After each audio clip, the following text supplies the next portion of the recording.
In this interview, Ben Shalom confirmed that it was 258 management, Frazer Clarke's management team, who lobbied the board to make him mandatory for Fabio Wardley. This proves that Frazer Clarke did want the fight because his management are acting under his instructions. Ben Shalom then made it clear that he was unhappy with 258 for doing that and that he wanted Clarke to have at least one more fight before facing Fabio Wardley. The question is, did Ben Shalom force Clarke to withdraw from the purse bid by enforcing some contractual stipulation, or did he just get in Clarke's ear and convince him to withdraw of his own accord? Eddie Hearn said he's never in his life seen a contract that would allow a promoter to pull a fighter out of a purse bid against the fighter's wishes. But like the rest of us, Hearn is not privy to Clarke's contract, so as unusual as it would be, he said he can't dismiss it entirely. In this interview, Ben Shalom said he wouldn't allow Clarke to go through with the purse bid. That's the specific language he used, that he wouldn't allow him to do it. That makes it sound like he does have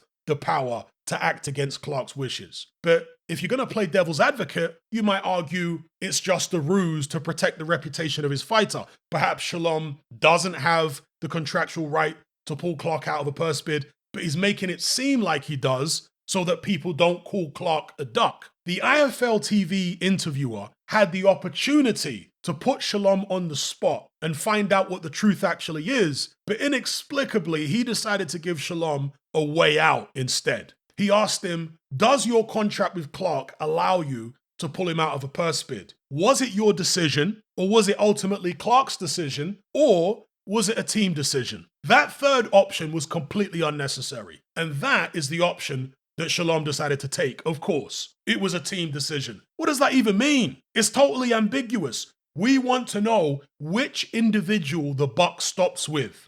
We want to know who had the contractual power to make the decision. Hopefully, if Seconds Out or Boxing Social get the opportunity to interview Ben Shalom, they put him on the spot properly. What we know for certain is that Frazer Clarke definitely wanted to go through with the purse bid and fight Fabio Wardley, at least initially, because he instructed his management team to lobby the board. We also know for certain that Ben Shalom did not want to go through with the purse bid. He's made that very clear. So was Clarke simply talked out of the fight, or was he railroaded contractually? We don't know. Sky and or Ben Shalom clearly didn't want Clarke to fight on DAZN, even if it were to be rescheduled for later on this year, after Clarke's had a summer fight. They still want it to be on Sky. The question is, why? Shalom had no problem with Joseph Parker fighting on BT against Joe Joyce. Eddie Hearn said that Shalom still gets the same cut of Clarke's purse, no matter which platform he fights Fabio Wardley on. So what's the issue? The most obvious possibility to me is that it's actually Sky,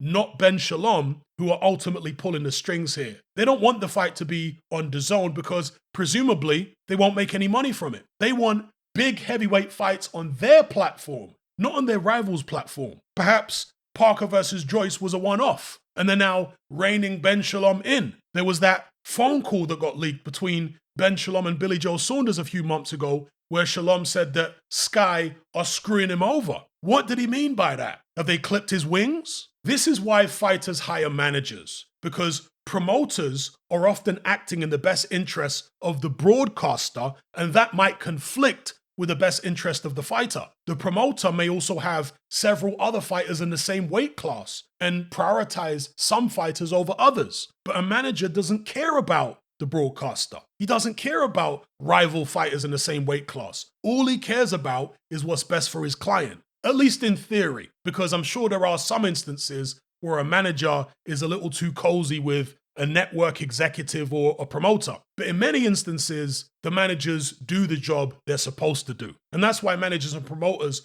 often butt heads. An example would be Joe Gallagher butting heads with Eddie Hearn when a number of his fighters were still with Matchroom. And certainly here, we've seen 258 butt heads with Ben Shalom. In the United States, they've got the Muhammad Ali Act, which prevents a fighter's promoter also acting as their manager because, again, there's a conflict of interest there. Have Frazer Clarke's management team done a good job for him or not? Did he pull out of the fight of his own accord? Or was he coerced or even forced? Without being privy to what's in his contract, it's a hard question to answer at this stage. But what do you guys think?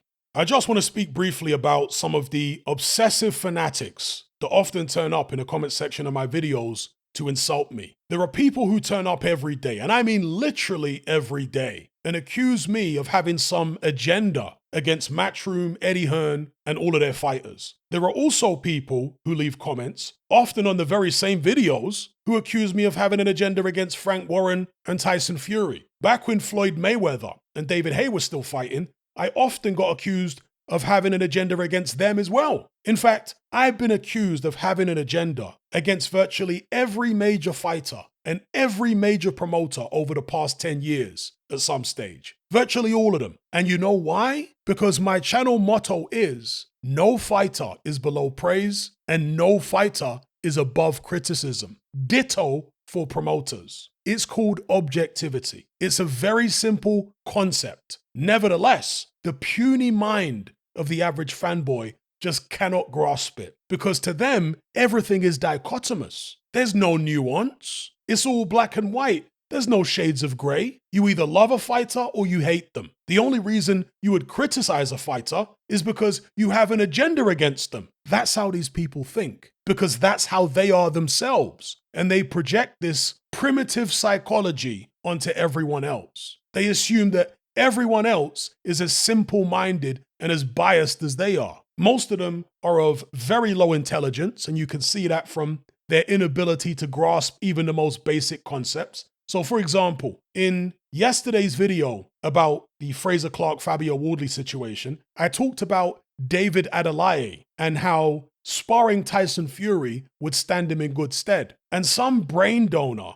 left a comment accusing me of contradicting myself because I've been critical of Tyson Fury for lying and ducking fights, but I also said that Adelaide would benefit from sparring him. You see, this is what I mean by simple-minded. In this guy's head, he thinks that any criticism of Tyson Fury at all, no matter what it's about, it could even be about the color of his shoes, any criticism whatsoever must mean that I think everything about Tyson Fury is rubbish. I mean, what an extrapolation. I have constantly said that Tyson Fury is a fantastic fighter for years on this channel, including in recent videos. My criticism of him has been in relation to his conduct outside the ring with all the lies and ducking fights. But these people cannot wrap their heads around the idea of praising a fighter for some things, but then criticizing him for other things. It's too complicated a concept for them to understand. As bizarre as it is, they just don't get it. There was another guy who was respectful, to be fair to him. He didn't come straight at me with insults like the other guy did, so I didn't block him. I let him say what he wanted to say, as poorly thought out as it was. And he was clearly a massive Fury fan. He claimed that I had double standards because I accused Tyson Fury of ducking David Price when he pulled out of their British title fight a decade ago. But according to him, I'm not giving Clarke the same treatment when he's done the same thing. He then went on to claim that Hennessy forced Fury to pull out of the purse bid with David Price, with absolutely no evidence, of course. First of all, the thumbnail for the video in question literally said, Clarke ducks Fabio Wardley. The question mark is because there's still some debate over whether Clarke was forced to pull out or whether he did it of his own accord. The situation is less than 48 hours old. We're still trying to gather all the facts. Over the passage of time, things often become clearer and fighters establish a pattern of behavior which can contextualize things they've done in the past. In the case of Tyson Fury, he has established a pattern of constantly lying and ducking fights over the past decade. So we look at the David Price situation in that context. But Clarke is only 6-0. This is the first time he's ever done anything like this. He hasn't been pro long enough to establish a pattern of behavior. If he continues doing stuff like this in future, then it becomes easier to figure out what he's up to and what type of character he is. Secondly, Tyson Fury wasn't in the same position as Clarke. He never lobbied the board to fight David Price. Tyson Fury was British champion. He was in the same position as Wardley. He would have got the lion's share in a purse bid no matter who won it. Whether Mick Hennessy was broke or not is irrelevant. When Wardley had a mandatory put on him, he said yes. But when Fury had a mandatory put on him, he said no. There is no evidence whatsoever that Tyson Fury wanted to fight David Price, nor is there any evidence that Hennessy forced him out of the purse bid. He never expressed any disappointment in that fight not happening, nor any disappointment in Mick Hennessy. In fact, he was so happy with Mick Hennessy that he vowed to stay with him for the rest of his career. Would he really do that if Hennessy had acted against his wishes and just forced him to turn down the biggest payday of his life? Obviously not. Furthermore, Fury actually had the audacity to accuse Price of ducking him. An outright lie. How many of you Fury fanatics have called him out for that? Zero. None of you. That shows how fair and objective you are. With Fraser Clarke, we do have evidence that he wanted to fight Fabio Wardley because he instructed his management team to lobby the board. He also publicly expressed his frustration with Ben Shalom several times for not being on the same page. So you Fury fans really need to get a grip. I'm not holding my breath here because I know what you guys are like. You're completely irrational, unable to see nuance. You've got this black and white dichotomous thinking. There are no shades of grey to you guys. You lack reasoning skills. You're constantly butthurt and upset about the fact that I've criticized your hero. And if that's the way you're going to be, you've come to the wrong channel. And that goes for any fanboy out there of any fighter. Just because I haven't criticized your fighter yet, hold tight, because his time is probably coming. Don't get comfortable. No fighter is below praise, and no fighter or promoter is above criticism here. Understand that. And of course, I'm not going to criticize every fighter equally as often. Why? Because some fighters give me more to criticize than others. If you go to court and you've been accused of burglary, you're not going to get 25 years, are you? Because the punishment is supposed to fit the crime. If you're someone who's only committed one crime, then you're only going to get the one punishment. But if you're someone who's a repeat offender, then you're going to get repeatedly punished. Simple concept to understand. Apply that to fighters. Some fighters are repeat offenders when it comes to lying, ducking fights, and so on. Other fighters don't do it at all, or they do it once or twice, etc., etc. Objectivity does not mean criticizing every fighter in equal amount. That's absurd. Objectivity is criticizing a fighter when they deserve to be criticized, irrespective of how you feel about them. You might really like a fighter, but if he starts ducking fights or lying, you put your feelings aside and you call him out on it, regardless. And as I said earlier on, when fighters establish a pattern of behavior, it helps to contextualize things they've done in the past. When Tyson Fury pulled out of that David Price fight, I went a lot easier on him then than I go on him now. Because back then, I didn't know whether this would be a pattern of behavior. Back then, I was giving him the benefit of the doubt to some degree. But when a guy keeps repeating the same pattern over and over again, then you get to know what they're really all about. You get to know what they're actually up to because you've seen it all before. Anyway, I'll leave it there. Dry your eyes and I'll catch you on the next video. I'm out.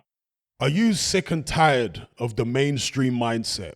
Does the dogmatic conformity and pathological ignorance have you tearing your hair out in frustration?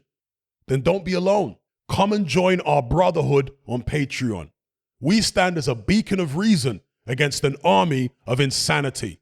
You'll gain access to my weekly topical podcast where we take more deep dives than Jacques Cousteau on an endless variety of subjects. There's also videos, interviews, live Q&As, as well as a vast back catalogue of previous episodes, including my popular Confessions of a Nightclub Bouncer series. You can listen via the Patreon app or download in high-quality MP3. Connect with myself and hundreds of other members in our Element chat group. There's no contract, no commitment, you can cancel at any time, and it's cheaper than a Mickey D's McMuffin. Just head to my Patreon page via the link below this video and select the tier called the Brotherhood of Reason. I'll see you over there.